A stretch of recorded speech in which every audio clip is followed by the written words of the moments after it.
Hello everyone, welcome back to another video.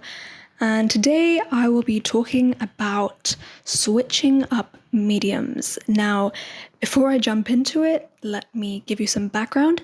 So recently on social media, I have been raving about my newfound love of soft pastels, which I think I've tried a couple of times before, but I've never really properly learned it or tried to get into it because I just thought it was super messy and annoying. So I never really touched them. But I really just got into them recently and it's been really eye-opening. And so I wanted to talk about why I think it's super beneficial to try new mediums. Now, I've been through a period of different cycles in my art journey. I first started my Instagram properly through urban sketching, and then I moved on to acrylic painting and gouache painting, and watercolor kind of fit in somewhere in between. And then after that, it was on to digital art. I first used my phone, which is a Note 8. At the time, it was a Note 4, actually. And then I finally got an iPad Pro. And so that's kind of been my most recent and also longest venture, I would say, because I've been doing digital art now since September 2019. Yeah. And I must say that I really did get into a rut. And so I think this has been really good for me in terms of coming back to traditional art. Social media keeps telling us to stick to one track and keep this aesthetic so that you'll get more followers and all of that, but that really limits our creative potential as artists. Artists love to experiment, so why should we box ourselves in? You know what I mean? Anyway, without further ado, let's move on to the points of what I've learned from switching up mediums. The first thing I've learned is to learn to be a complete beginner again. I remember when I was a kid, I hated the beginner stage. I always wanted to just jump straight to the I've got this part. I really am enjoying completely learning something new from scratch and not having any kind of background information or knowledge. So you're kind of starting from a blank slate and it's just so refreshing. You know what I mean? There's no preconceived notions. There's nothing which can ruin your view of it, or you don't feel any kind of resistance because you're thinking, oh, I already know that, so I'm just going to skip that or gloss over it. You start completely from the ground up and it's so inspiring. So that's my first tip. And I think this is also good because it brings new inspiration, new ideas, new ways of doing things. You know, you're learning a completely new practice, whatever it is that you try out. For me, it was soft pastels, which is completely different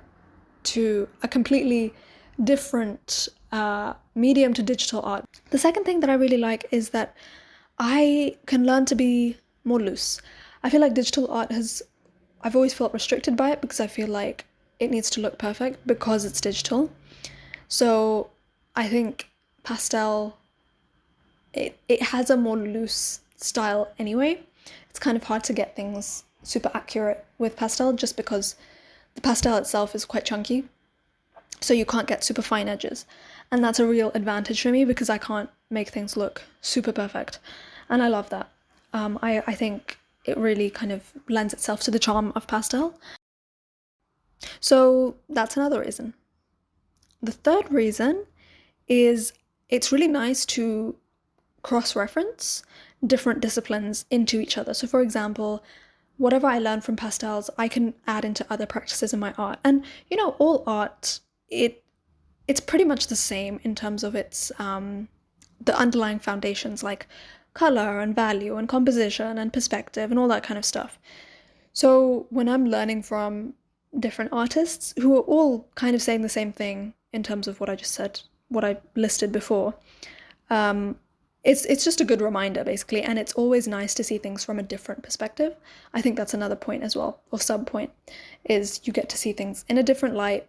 Like for example, value. I relearned, let's say, the idea of a value study, or in fact, I didn't even relearn it. I learned it because I've not properly learned this kind of thing before. I've not really had an art education, so this is all completely new to me and it's all completely it's fun. It's really fun. So it's kind of like going back to basics, even within my digital art practice. So I've kind of applied the idea of value studies to my digital practice, and it's been really life-changing, pretty much.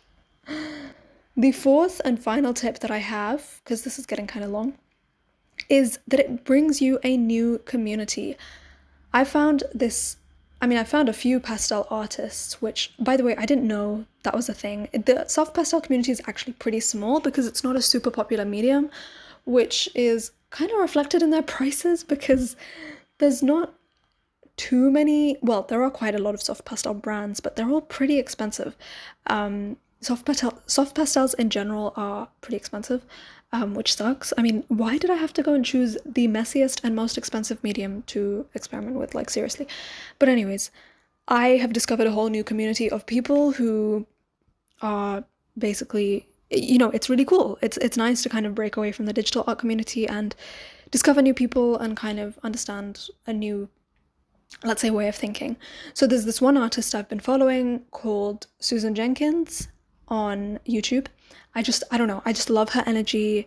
I've tried a few people and everyone's great, but her, I don't know, just I've clicked with her and I've joined her Facebook group. I've even gone so far as to join her Patreon group, and I'm super excited because I've already started doing some of her work or following her videos from Patreon, and it's been so fun, and it elevates the whole experience, when you're part of this new community who's encouraging you and giving you tips. And I've learned so many things from asking questions on the Facebook group or something like that. So it's really nice, and it's always great to have a tribe of people who can help you out. So those are the reasons why I think it's always a good idea to switch up your mediums. I hope that if you are stuck in a rut or if you're facing a creative block, you too will maybe try and pick up a pencil or a paintbrush or just try something completely new and see where the results will take you. And with that, I will end this video here, and I'll see you next week for another creative video. Bye!